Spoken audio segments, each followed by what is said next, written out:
Sinem'in mutfağına hoş geldiniz. Bugün sizlerle Ramazan ayının vazgeçilmezi olan fırın pidesi tarifimi paylaşmak istiyorum. Nefis bir lezzet oluyor. Tarifimiz için 3 su bardağı su, 1 paket instant maya, 1 yemek kaşığı toz şeker, biraz un aldım, tuzumu ona karıştırdım. Azar azar unumu ilave ederek hamurumu yoğuruyorum.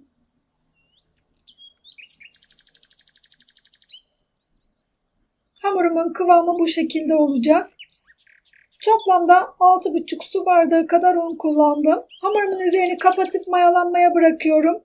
50 dakika mayalandı. 50 dakikanın sonunda hamurumun şöyle bir havasını alıyorum. Bakın ben bu şekilde pide unu kullanıyorum. Hamurumu açmak için, pidelerimi açmak için.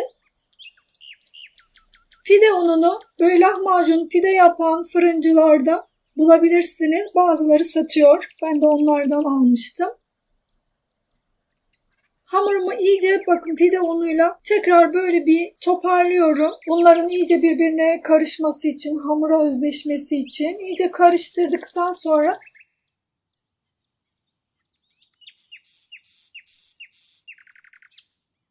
hamurumu ikiye böldüm. 2 tane pide yapacağım çünkü. O yüzden 2 parçaya bölüyorum. Bezemi alıyorum.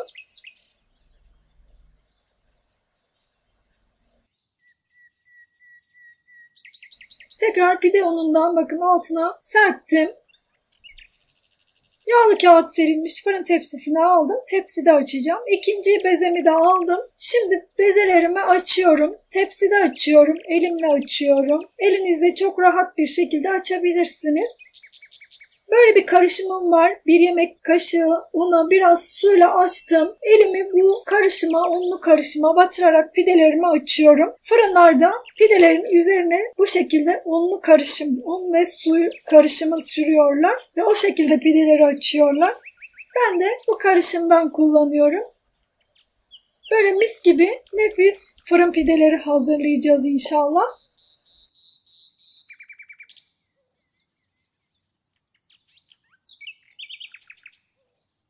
Pidemin üzerine örttüm. Aynı şekilde ikinci pidemi de açtım ve onun da üzerine örtüp tepsi mayası için bekletiyorum. 45 dakika tepsi mayası için beklettim. Bakın çok hafif yapışmış. Elimi unlu karışımlı suya batırarak poşetinden ayırıyorum hamurumu. Çok kolay bir şekilde ayrılıyor zaten. Aynı şekilde yine unlu karışıma parmaklarımı batırarak pidemin şeklini veriyorum.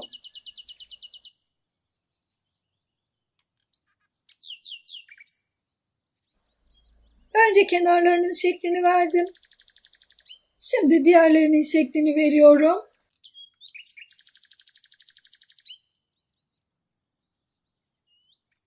Üzerine de biraz sürüyorum bu unlu karışımdan. Verev şekil veriyorum. Bakın biraz da üzerlerine unlu karışımdan sürdüm. Zaten daha önce de sürmüştük. Üzerine susam serpiyorum, çörek otu serpiyorum. Bu unlu karışım pidemizin çok güzel bir şekilde kızarmasını da sağlayacak. Aynı şekilde ikinci pidemi de açtım. Üzerine yine unlu karışımdan biraz sürüyorum. Susam ve çörek otu serptim. Önceden ısıtılmış 200 derecelik fırına gönderiyorum.